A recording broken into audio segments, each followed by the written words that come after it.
니고데모가 중생에게 뭐라고 이야기했습니까? 어제 제가 뒤에서 보니까 대답 소리가 되게 작더라고요. 자, 그래서 제가 답을 하죠. 자, 성령으로 난 사람이 거듭난 사람이다 이렇게 얘기했어요. 자, 핵심이 뭐예요? 성령으로 거듭난 사람입니다. 육으로 거듭난 게 아니고, 아니면 또는 다른 어떤 것으로 거듭난 것이 아니고, 우리 수련의 주제처럼 성령으로 거듭난 사람이 중생한 사람이에요. 어제 저녁 설교 때 어떤 말씀하셨죠? 옛사람을 벗고 새사람을 입은 사람을 거듭난 사람이다 이렇게 이야기를 했어요. 기억나죠? 그리고 오늘 여러분들이 소그룹 모임에서 어떤 것들을 나눴는지 모르겠어요. 거듭남, born again 이렇게 말을 하는데, 이것을 이제 다른 말로는 중생이라고도 이야기합니다. 중생은 영어로 regeneration이라고 합니다. 둘 다 표현은 다르지만 같은 의미예요.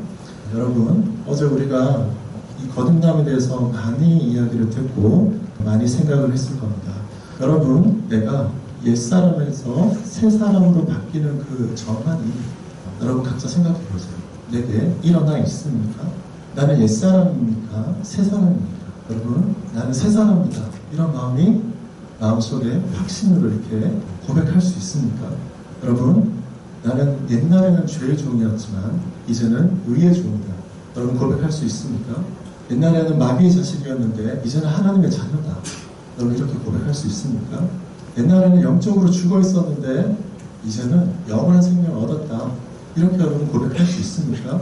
옛날에는 불신자였는데, 비록 부모님 따라서 교회 다니긴 했지만 신앙이 없었는데 이제는 하나님을 정말 제대로 믿는 신자다. 참 신자다. 참 그리스도인이다. 이렇게 고백할 수 있습니까?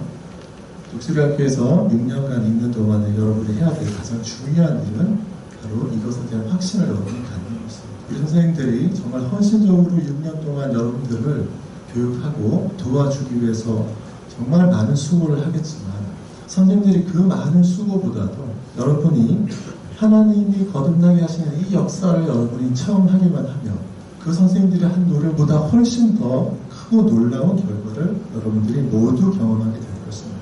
여러분의 선배들이 그것을 다 증거하고 있습니다. 우리 공동체는 특별한 공동체입니다. 하나님 믿는 신앙으로 뭉쳐진 그런 공동체입니다. 중생이라는 것을 조금만 더 이야기할게요. 옛사람에게서 새사람으로 바뀌는 이 중생하는 그 사건이 있을 때 우리 안에는 큰 변화가 일어납니다. 어제 저는 그 목사님이 말씀하시는 걸 들으면서 중학교 2학년 때 무슨 캠프 수련회에서 있었던 사건을 이야기할 때 굉장히 인상적이었어요. 앞에서 주일학교 선생님들이 나와서 어떻게 보면 유치한 것 같은 연극을 하는데, 그 연극, 예수님이 돌보다 십자가를 내기 위해서 가는 그 장면에서 그 목사님이 무엇을 느꼈습니까? 저 예수 그리스도가, 저 유치하게 보이는 연극에 나와 있는 저 예수님이 나를 위해서 돌아가셨구나. 그것을 느꼈다고 했죠. 그리고 그 이후로 큰 변화가 그 목사님에게 일어났던 것을 봅니다. 그런 경험이 여러분들에게 동일하게 있어야 합니다. 이 중생 사건이 있을 때 우리 주제에 있는 것처럼 성령으로 거듭난 사람 이렇게 되어 있잖아요. 무슨 일이 실제로 일어나냐면 성령 하나님이 우리 안에 들어오십니다. 여러분 마음속을 잘 보세요. 내 안에 성령님이 계십니까? 성령님한테 물어보세요. 내 안에 계시면 물어보세요. 내 안에 계십니까? 말을 해서 물어보세요. 자, 성령님 내 안에 계십니까? 말을 해보세요. 자, 성령님이 대답하시는 분 손 한번 들어보세요. 자, 네 안에 있다. 자, 손 들어보세요. 내 안에 있다. 말씀하시는 분. 손 든 사람이 있어요. 여러분 있어요. 성령님 여러분에게 어떻게 말씀하시죠? 우리가 말하듯이 들리게 말씀하실까요? 그렇게 하는 경우도 가끔 있고, 대부분의 경우에는 여러분에게, 여러분 머릿속에, 여러분 마음속에 깨달음을 주십니다. 정말 내가 너 안에 있다. 이렇게 깨달음을 주셔요. 우리 신자들의 정체성, 그리스도인이라고 하면 성령을 그 안에 가지고 있느냐 없느냐, 이것이 그리스도인이 아니냐를 구분하는 중요한 기준입니다. 사도행전 19장에 보면 사도 바울이 에베소에 가서 거기서 그리스도를 따르는 제자들을 이렇게 만납니다. 근데 거기서 제자들한테 물어봐요. 그 사람들이 그리스도를 따르는 제자들이다 이러면서 열심히 살고 있으니까 사도 바울이 물어봅니다. 너희가 믿을 때 성령을 받았느냐? 이렇게 물어봐요. 그러니까 그 사람들이 우리가 세례 요한의 회개는 아는데 성령의 세례라는 건 우리는 아직 들어보지 못했다. 그렇게 이야기합니다. 이 사람들이 비록 그리스도의 제자로 살겠다고 각오하고 왔지만 아직까지 그 안에서 참된 거듭남이 없었던 사람들이에요. 그런데 사도 바울이 안수할 때 성령이 임하고 그 사람들이 등을 참된 중생을 체험합니다. 여러분 안에 성령 하나님 계십니까? 성령 하나님은 삼위일체 하나님 중에 세 번째 위격에 해당하시는 분입니다. 성부, 성자, 성령 하나님을 이렇게 이야기하죠. 그 세 분 중에 한 분인 이 성령 하나님이 여러분 안에 들어와 계시느냐, 아니면 여러분 부모님에게는 계신데 나에게는 아직 없느냐, 이것이 여러분들의 구원을 가름하는 가장 중요한 기준입니다. 거듭난 사람은 반드시 성령님이 들어와 계시는 사람입니다. 성령이 들어오시지 않으면 거듭날 수가 없어요. 그 성령님이 들어와 계시면 여러분들에게 특별한 감각을 하나 추가적으로 줍니다. 보통 사람들은 태어날 때부터 다 오감을 갖고 있다잖아요. 그렇죠? 그 오감을 가지고 삽니다. 그런데 거듭난 사람은 우리가 소위 6번째 감각, 새로운 감각을 갖는다라고 이야기합니다. 새로운 영적 감각, 이렇게 이야기를 해요. 그 영적 감각이 그 성령님이 우리 안에 들어오셔서 우리 안에 계시기 때문에 생기는 것인데, 그 영적 감각이 있어야지만 하나님의 나라에 대해서, 또 천국에 대해서, 하나님에 대해서 알 수 있습니다. 그 지각이 열립니다. 성령님이 여러분 안에 없으면 그걸 알 수 없어요. 그래서 우리는 이 성령님이 우리 안에 들어와 계속 머물러 계시면서 우리에게 역사하시도록 그렇게 노력해야 됩니다. 이제 본문으로 돌아가겠습니다. 오늘 제가 집중적으로 나누고자 하는 것은 거듭난 사람의 삶이에요. 본문 한번 볼게요. 12절 다시 돌아가서 보겠습니다. 우리 다시 한번 읽어볼게요. 12절. 그러므로 너희는 죄가 너희 죽을 몸을 지배하지 못하게 하여 몸의 사욕에 순종하지 말으리. 12절만 있습니다. 너희는 죄가 너희 죽을 몸을 지배하지 못하게 하라, 이렇게 이야기하죠. 거듭난 사람들에게 촉구하는 사도의 명령입니다. 거듭난 사람들은 첫 번째 미션이 있는데 그것이 바로 죄와 싸우는 것입니다. 철저하게, 특별히 독수리학교 여러분들에게 아주 철저하게 이 죄와 싸울 것을 여러분들을 촉구하고, 다른 일반 학교에서 경험할 수 없는 그런 엄격한 기준들을 가지고 이 문제를 다루어 나갑니다. 왜냐하면 죄가 우리를 지배하면 안 되기 때문에 그렇습니다. 죄가 우리를 지배하지 못하도록 하고, 우리 몸의 사욕, 우리의 정욕들을 따라서 마구잡이로 살고자 하는 것을 우리는 극복하고 이겨내야만 됩니다. 사도 바울은 이렇게 강력하게 이야기합니다. 너희 죽을 몸을 지배하지 못하게 하라. 여기서 너희 죽을 몸이라는 것은 지금 그냥 우리 이 육체를 말합니다. 언젠가는 몸이 노쇠해서 죽음에 처하게 되는 그 죽을 몸, 이 우리 몸이 예전에는 죄의 종이었는데 이제는 죄의 종이 아니고 의의 종이기 때문에 너희가 너희 몸을 죄에게 지배당하지 않도록 하라, 이렇게 촉구하는 것입니다. 여러분들, 거듭난 사람도 죄를 짓습니다. 그러나 그것 때문에 우리가 좌절하거나 낙심할 필요는 없습니다. 죄를 짓더라도 다시 회개하고 일어나서 다시 죄를 짓지 않겠다고, 다시는 죄를 짓지 않겠다고 그렇게 각오하고 그리고 다시 살아가면 됩니다. 그런데 사단 마귀는 우리를 끊임없이 공격합니다. 한 번, 두 번 죄를 지은 것 때문에 너는 거듭난 사람이 아니야. 너는 그렇게 살면 천국에 가지 못해. 너는 그냥 인생을 포기하는 게 더 나을 거야. 이렇게 자꾸 속임을 우리한테 속이면서 우리에게 가짜로 거짓된 사실을 우리에게 자꾸 집어넣습니다. 여러분들, 학기가 새로 시작되면 처음 시작했을 때는 가벼운 몸으로 시작하지만 3월, 4월, 5월 숙제가 좀 더 많아지고 시험이 다가오면, 그리고 친구들과 다툼이 혹시라도 생기게 되면 그런 일이 생길 수 있습니다. 시험에 들 수 있습니다. 그러나 그럴 때 죄의 지배를 받지 않도록 합니다. 죄를 범할 수는 있지만 여러분이 죄의 지배를 받아서는 안 됩니다. 거듭난 사람들은 반드시 이것을 끊어내야 됩니다. 죄가 남아있지 않도록, 죄가 지배하지 못하도록 그렇게 해야 됩니다. 왜 이렇게 사도가 우리에게 요구할 수 있냐 하면, 우리는 죄와 상관없는 사람이 되었기 때문에 그런 거예요. 12절 앞에 그러므로라는 말로 시작합니다. 그러므로. 왜 접속사가 있을까요? 그 앞에 저라고 관련이 있으니까 접속사가 있는 거겠죠. 그러므로 앞에 11절에 뭐라고 되어 있습니까? 너희도 너희 자신을 죄에 대하여는 죽은 자요 그리스도 예수 안에서 하나님에 대하여는 살아있는 자로 여기죠. 우리는 어떤 존재입니까? 거듭난 사람들은 죄에 대해서는 죽은 자입니다. 죄하고는 상관이 없는 존재가 됐어요. 대신에 누구하고 상관이 있습니까? 그리스도 안에서 하나님께 대하여서는 살아있는 존재가 됐어요. 죄에 대해서는 죽었고 그리스도 안에서 하나님에 대해서는 살아있는 존재가 된 것입니다. 자, 죄에 대해서 죽은 자, 그리고 하나님에 대해서 산 자. 이것이 중생의 그 사건을 묘사하는 또 다른 한 가지 설명입니다. 여러분은 죄에 대해서 죽었습니까? 죄에 대해서 죽었습니까? 여러분이 가지고 있는 부모로부터 유전받은 그 원죄의 덩어리가 여러분에게서 잘려 나갔습니까? 아니면 아직도 그것이 여러분을 붙들고 있어서 하나님의 구원과는 거리가 먼 그런 상태에 있습니까? 여러분 자신을 살펴보십시오. 다른 사람들은 잘 모르지만 여러분 자신은 알 수 있습니다. 여러분이 성령으로 거듭났다면 여러분 안에 내주하시는 그 성령 하나님이 여러분 안에 알려주시고 가르쳐주실 겁니다. 아마 이게 무슨 말이냐 이렇게 모호하게 생각하는 사람들은 아직 성령께서 여러분 안에 들어오지 않으셨을 수도 있습니다. 그런 사람들은 더 간절하게 하나님께 나를 살려달라고 그렇게 매달려야만 합니다. 어제 감사 목사님께서 말씀하셨던 것처럼 천국과 지옥은 한 발짝 차이고 그 한 발짝을 건너가지 못하면 여러분에게는 영원한 멸망 그리고 끊임없이 불타는 지옥만 있을 뿐입니다. 사도 바울은 오늘 우리가 읽은 그 본문의 마지막 14절에서도 죄가 너희를 주장하지 못하리니 이렇게 말하죠. 죄가 거듭난 사람들은 더 이상 주장하지 못합니다. 한두 번, 세 번 넘어뜨릴 수는 있어도 결국 그 사람이 일어나지 못하도록 짓밟는 그런 일은 할 수 없습니다. 왜요? 우리 안에 성령님이 계시기 때문에 그렇습니다. 우리 안에 성령님이 계시기 때문에 우리는 7번 넘어져도 일어나서 다시 걸어갈 수 있고 마지막에는 승리할 수가 있습니다. 14절 뒷부분에 너희가 법 아래 있지 않고 은혜 아래 있다 이렇게 이야기하죠. 법 아래 있지 않고 은혜 아래 있다. 이것이 거듭난 사람의 정체성입니다. 이제 13절을 살펴보겠습니다. 오늘 집중적으로 살펴보려고 하는 것은 이 13절입니다. 13절 우리 같이 소리내서 읽어볼게요. 또한 너희 지체를 불의의 무기로 죄에게 내주지 말고 오직 너희 자신을 죽은 자 가운데서 다시 살아난 자 같이 하나님께 드리며 너희 지체를 의의 무기로 하나님께 드리라. 네. 여기 13절을 보면 좀 특별한 단어가 나옵니다.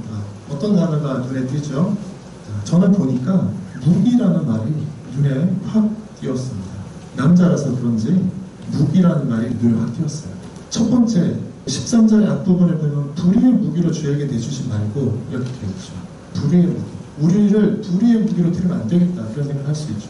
두 번째 가운데에 무슨 말이 있습니까? 너희 자신을 죽은 자 가운데서 다시 살아난 자 같이 하나님께 드리며 죽은 자 가운데 죽다 살아난 사람처럼 죽을 뻔했는데 덤으로 세상을 얻은 그 사람이 살아나는 것처럼 그렇게 하나님께 드리라 라고 하고 마지막에 다시 너희 지체를 의의 무기로 하나님께 드리라 이렇게 말합니다. 그 13절 가운데 부분에 너희 자신을 죽은 자 가운데서 다시 살아난 자 같이 하나님께 드리라 그 부분을 좀 보겠습니다. 사람들은 죽다가 살아난 경험이 있으면 세상을 다르게 살아갑니다. 여러분들 아직 20년은 살지 않았지만 그래도 10몇 년 살면서 혹시 죽다 살아난 경험 한 사람 있습니까? 크게 아프다가 하나님이 고쳐주셔서 살아난 사람 있습니까? 그러면 새롭게 세상을 살게 되겠죠. 죽은 자 가운데서 다시 살아난 자의 자세는 어떨까요? 인생을 다르게 살아납니다. 저는 20대 대학생 때 배낭여행 하다가 태국에 갔어요. 유명한 푸켓 관광지 있잖아요. 혼자서 배낭여행 하는 중이었는데 배를 타고 나가서 스노클링 하러 사람들이 갔어요. 서양 사람들, 대부분 서양 사람들이고 저랑 말레이시아 친구 이렇게 갔는데 사람들이 물에 다 구명복 없이 물에 막 다 뛰어들어서 수영을 너무 잘해서 그걸 보고 있으니까 나도 이제 수영을 잘할 것처럼 생각을 해서 구명복 없이 물에 들어갔어요. 어떻게 됐을까요? 1초도 못 돼서 깔아앉기 시작했죠. 1초도 못 돼서 깔아앉기 시작했어요. 막 허우적거리는데 어떻게 됐을까요? 그때 못 나왔으면 지금 여기 있을 수가 없겠죠. 그때 같이 갔던 그 말레이시아 친구가 뛰어들어가지고 저를 건져줬습니다. 그 말레이시아 친구가 제일 먼저 뛰어들어서 오고 그 다음에 이제 배에 있던 사람들이 와서 건져줬어요. 제가 이제 물에서 허우적거리던 그 한 10여 초, 20여 초 아주 되게 짧은 시간이었는데 그 시간 동안에 태어나서부터 그때까지 살아온 중요한 장면 주마등처럼 확 스쳐갔어요. 그리고 그 물에서 나온 다음에 제가 인생을 다시 살기로 작정했습니다. 이 덤으로 얻은 인생. 나 자신만의 어떤 것을 위해서 살지 않고 하나님을 위해서 살아야겠다. 이렇게 작정했습니다. 우리가 육체적인 죽음의 직면에서 그렇게 새로운 삶을 얻어도 마치 덤으로 얻은 것처럼 생각하고 새롭게 작정하는데 그런데 이 거듭남이라는 것, 영적으로 거듭남이라는 것은 그것과는 비교할 수 없이 대조되는 것을 여러분들에게 줍니다. 저도 마찬가지예요. 하나님을 만났을 때 그 거듭남의 처음에 있는 순간에 세상이 너무나 달라 보였어요. 이렇게 수련회 중에 강사 목사님의 말씀을 들으면서 어떤 생각을 했냐면, 그때 로마서 이 설교를 쭉 듣고 있었습니다. 옛날부터 어릴 때부터 지었던 죄들이 다 드러나요. 다 생각나요. 여러분 태어나서 어릴 때 죄를 안 지었을 같죠? 여러분 태어나자마자 가난하기 때 매일 밤에 2시간에 한 번씩 깨서 엄마를 괴롭히면서 잠을 못 자게 하는 죄를 여러분이 다 지었어요. 여러분들 엄마 저 잠 안 나온다고 엄마 젖꼭지 깨물었죠? 한 3살, 4살쯤 동생이 미워서 동생 목 조른 사람 없습니까? 그런 사람 분명히 있을 거예요. 저도 많이 봤어요. 우리 남학생들 음란하고 야한 생각을 언제 제일 먼저 했어요? 저는 초등학교 1학년 때 했어요. 초등학교 한 2학년, 3학년 때쯤에는 엄마 지갑에서 돈도 훔쳤어요. 중학교 2학년 때는 되게 모범생이었는데 반장의 지위를 이용해서 그때 우리 반에 유일하게 있었던 흑인 혼혈에 때려가지고 제 손가락 뼈가 부러졌어요. 때렸는데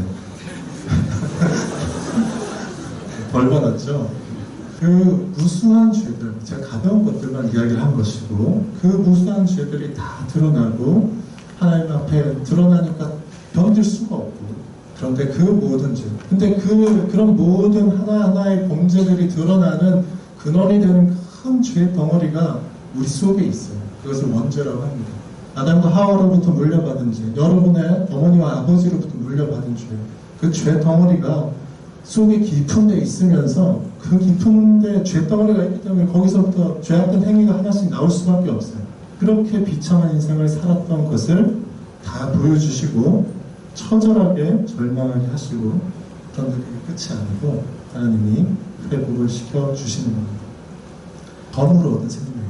육체의 생명을 덤으로 얻은 것처럼 이 영적인 생명도 덤으로 얻은 겁니다. 내가 잘해서 얻은 것이 아니고 여러분도 마찬가지예요. 하나님이 특별히 여러분들 사랑하셔서 택하셔서 주셨기 때문에 이 덤으로 얻는 생명 우리가 누리는 겁니다. 특별히 하나님이 주신 생명은 이 세상에서의 60년, 70년, 80년 여기 한정되지 않고 영원히 사는 거예요. 이 세상에서 삶을 끝내고 그 다음에 끝이 없는 그 천국에서 삶을 우리가 계속해서 살게 되는 그 은혜를 우리에게 주신 거예요. 그러니까 우리는 우리가 갖고 있는 모든 것을 다 드려도 사실은 아깝지 않은 거예요. 가장 수익률이 높은 투자가 천국에 투자하는 겁니다. 여러분이 성령을 여러분 안에 모시고 있으면 모든 것을 다 얻는 거예요. 세상에서 일시적으로 어려움을 당할 때 여러분이 전혀 두려워할 필요가 없습니다. 두 번째로는 13절 뒷부분에 너희 지체를 의의 무기를 하나님께 드려라, 이 부분을 좀 이야기하는 거예요. 불의의 무기로 드리면 안 되고 의의 무기로 드려야 됩니다. 옆 사람 얼굴 한번 쳐다보세요. 옆 사람하고 두 사람씩, 그리고 이렇게 말해보세요. 네 얼굴이 무기다. 자, 이렇게 말하면, 자, 여자들의 90%는 자기가 못생겼다고 생각을 하고 남자들의 90% 이상은 자기가 잘생겼다고 생각해요. 그러니까 남자들은 별로 상처를 안 받고 여자들은 되게 상처를 받을 수가 있어요. 그러니까 이런 말 학교에서 그냥 하면 안 돼요. 좀 심하면 성희롱이 될 수도 있어요. 하지는 않은데, 근데 성경에서 의의 무기가 되라고 해요. 여러분들, 사도가 우리한테 농담하는 거 아니겠죠? 무기가 되라고 합니다. 특별히 어떤 무기예요? 의의 무기입니다. 우리 집에는 의의 무기인지 아닌지는 아직 잘 모르지만 하여튼 몸이 무기인 애들이 셋 있어요. 남자만 셋 있는데 고3, 고1, 중2 되는데 고3은 태권도 4단, 그 다음에 고1도 태권도 4단, 중2는 올해 태권도 4단 심사를 가요. 그래서 저는 차를 타고 갈 때 되게 든든해요. 애들을 타고 가요. 요즘 남편 운전하고 끼어들게 하잖아요. 그러면 제가 다른 걸 웬만하면 깜빡이를 켜고 끼어들면 다 봐주는데 깜빡이 안 켜고 그냥 끼어들면 제가 그 사람을 전조등을 켜서 경고를 해요. 혹시 그 사람이 만약에 화가 나서 반항을 하면 우리 차에는 누가 있어요? 애들 3명 해서 태권도 합의 11단이 있어요. 트렁크에는 야구 배트가 있어요. 그건 제 겁니다. 제가 우리 애들을 보면서 태권도 4단이 되려면 한 8, 9년, 10년 정도 계속 해야 되는데 애들한테는 신신당부하죠. 너네는 몸이 무기니까 함부로 몸을 휘두르면 안 된다. 함부로 휘두르면 안 된다. 하물며 우리 몸의 일부분인 그 태권도를 가지고 또는 다른 어떤 분야에 있어서도 우리 몸을 무기로 만들어야 돼요. 우리 독수리 학교의 캐치프레이즈가 뭐죠? 탁월한 영성, 성숙한 인성, 뛰어난 지성, 그리고 뒤에 있어요. 그리스도의 군사의 역사서. 영성, 인성, 지성 다 중요하게 여러분들 훈련시킬 텐데 그렇게 해서 뭘 한다고요? 그리스도의 군사가 돼요. 군사가 되려면 몸이 무기가 되어야 돼요. 특별히 의의 무기가 되어야 돼요. 우리 7학년 신입생들 지금 좀 어리벙벙하죠. 초등학교 졸업하면서 학교 들어왔는데 지금 뭘 해야 될지도 모르겠고 지금 다음 주부터 엄청난 공부와 훈련이 기다리고 있을 텐데 그런 일이 있는지 없는지도 잘 모르고 우리 7학년 신입생들 다 일어나보세요. 7학년 일어나보세요. 자, 7학년 신입생 여러분은 지금 우리가 보면 약간 병아리 같아 보이는지 자, 병아리가 아니고 독수리입니다, 여러분. 우리는 병아리 학교가 아니고 독수리 학교예요. 자, 독수리입니다. 여러분의 몸을 무기로 만들어야 돼요. 자, 우리 선배들이 지금 새끼 독수리들을 보면서 독수리야 이렇게 한번 외쳐줘요. 독수리야, 독수리야, 크게 독수리야. 한 번 더 합시다. 네 몸이 무기야. 네 몸이 무기야. 자, 앉아요. 자, 우리 12학년들 다 한번 일어나 보세요. 12학년들. 자, 다 일어나 보세요. 유전하고 듬직하고 멋있죠. 7학년들이 와서 5년 동안 열심히 여기서 공부하고 훈련하면 이렇게 됩니다. 이제 1년 마지막 싸움이 남아있는 독수리들입니다. 몸이 무기가 됐죠, 보기에도. 여러분 놀랍지 않습니까? 우리 후배들, 선배들 보면서 그 함성을 한번 질러봐요. 와, 자, 와,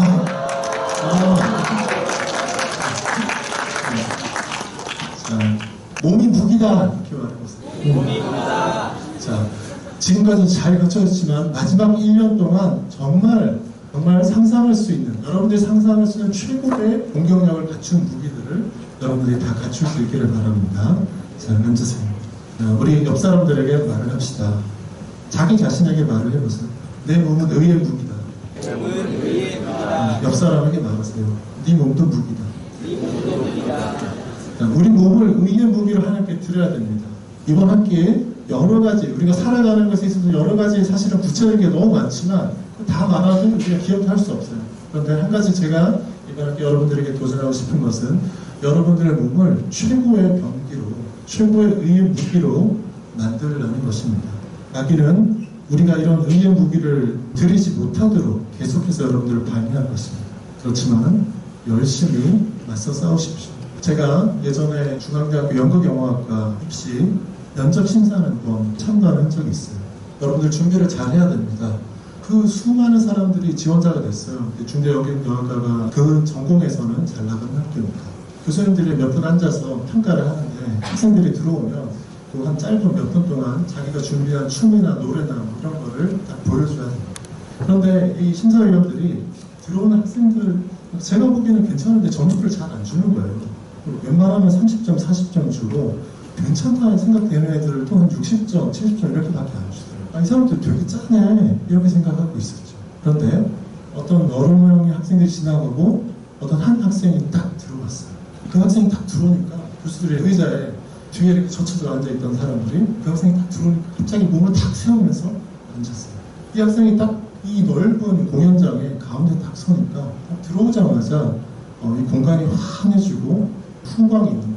그리고 그 학생이 춤을 추는데 너무 완벽하게 췄어요.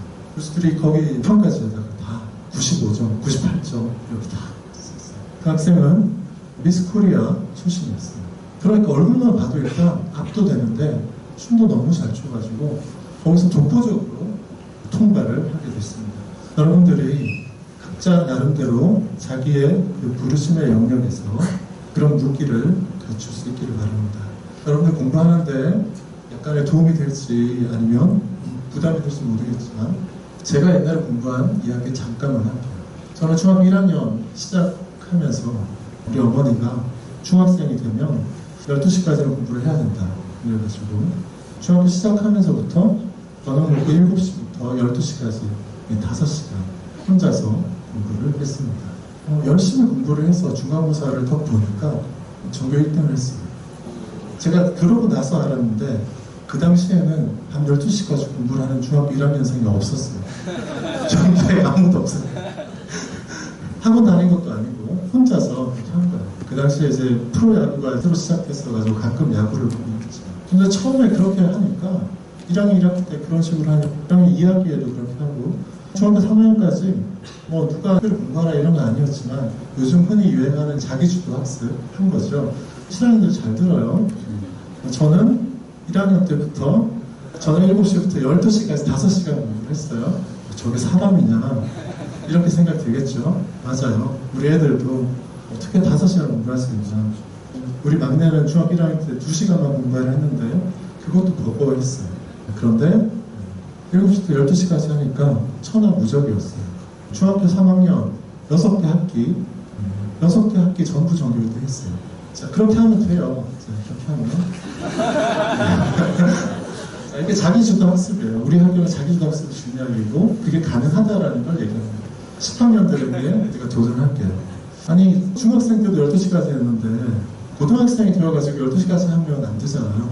그래서 고등학교 시작하면서 공부하는 시간을 늘려서 밤 2시까지 공부를 했어요. 사람이 어떻게 견디냐고요? 견딜 수 있어요. 낮에 낮잠 조금만 자고. 그런데 모두 다 할 수 있는 거 아니에요. 저랑 하숙집 같이 생활했던 하숙방에 있던 친구는 제가 그렇게 하니까 얘가 놀라면서 따라 하려고 하다가 사흘 만에 코피 터지고 포기했어요. 그렇게 하는 게 안 되는 거예요. 여러분들한테 맞는 걸 찾아야 되는데 제가 말씀드리는 거는 우리 몸을 최대한 자기에 맞게 무기로 만들어야 됩니다. 이런 것들 여러분 각자 다 노력해야 되는데 그런데 우리가 가진 무기 중에 제일 막강한 무기가 있습니다. 그게 뭘까요? 추측을 한번 해보세요. 우리가 여러 가지 무기를 갖춰요. 영성도 갖추고 인성도 갖추고 지성도 갖추고 여러 가지를 뭘 하는데 우리가 가질 수 있는 최고의 무기는 뭐냐? 우리 안에 들어와 계시는 이 성령 하나님이십니다. 성령이 우리 안에 계시기 때문에 만약에 이 거듭남, 여러분들이 6학년을 다니는 동안에 이 거듭남의 체험을 하고 성령이 여러분 안에 들어와 계시는 그런 상태가 되면 여러분들이 7학년, 8학년, 9학년, 10학년, 11학년까지 제대로 안 되고 죽을 썼더라도 성령님이 11학년 때 들어오셔서 여러분들의 마음을 바꾸기만 하면 12학년 1년 만에도 여러분들이 엄청난 변화를 가져올 수 있고 실제로 우리 학교에는 그런 선배들이 여러 있습니다. 학교는 그런 변화가 더딘 학생들도 끝까지 붙들고 갑니다. 여러분들은 그런 면에서 학교를 신뢰하고 선생님들을 믿어도 됩니다. 우리 학교는 철저히 선생님들과 그 부모님들을 믿고 신뢰하면서 우리가 같이 여러 활동들을 하면서 갑니다. 선생님들 말씀에 순종하면 여러분들에게 반드시 이런 역사가 나타날 것입니다. 그런데 내가 내 뜻대로 주장하고 고집하고 이렇게 나가면 성령님이 역사하기 힘듭니다. 이 성령님은 정말 강력한 무기 같아요. 요즘에 우리 무기로 따지면 핵폭탄 이런 거예요. 원자탄. 여러분들이 성령님이 여러분 안에 들어와 계시면 마치 아이언맨이 여기 원자로 넣고 있잖아요. 아이언맨을 원자로 빼면 그 사람 힘 없잖아요. 근데 그 아이언맨이 원자로를 갖고 있으면 어때요? 그 영화, 만화 영화 같은 그 영화에서나 볼 수 있는 그 일을 하는 거예요. 그런데 성령이 우리 안에 들어와 계시면 마치 그 원자로처럼 우리 안에서 막강한 힘을 발휘합니다. 어떤 상황에서도 불굴의 의지를 갖고 헤쳐나갈 수 있는 힘을 여러분들에게 주실 거예요. 우리 안에서 어떤 상황에서도 그 안에서 생수의 강이 흘러넘쳐서 기쁨이 흘러넘치고 모든 상황을 극복해낼 수 있는 어떤 환경에서도 희죽희죽 웃을 수 있는 그런 기쁨을 여러분들에게 줄 겁니다. 손양원 목사님이라고 여러분 아시는지 모르겠지만 손양원 목사님 그 아들 죽인 그 공산당원들을 자기 양자로 삼은 분이죠. 그분에게 사랑의 원자탄이라는 별명을 붙였었습니다. 신자들은 전부 성령님을 모시고 있기 때문에 그 사랑의 원자탄을 안에 갖고 있는 사람들이에요. 가장 강력한 무기를 이미 갖고 있습니다. 여러분들은 위급한 상황에는 그걸 쓸 수 있어요. 그러니까 안심하고 뒤로 물러가서 침륜에 빠지지 말고 그 성령님이라는 그 강력한 무기 외에 또 갖추어야 되는 여러 가지 무기들이 있는데 그런 의의 무기들을 한 학기 동안 잘 갖추어가는 그런 시간이 되기를 바랍니다. 이번 학기 동안 정말 여러분 각자 강력한 그 의의 무기를 만드는 그런 시간이 되기를 주님의 이름으로 축원합니다.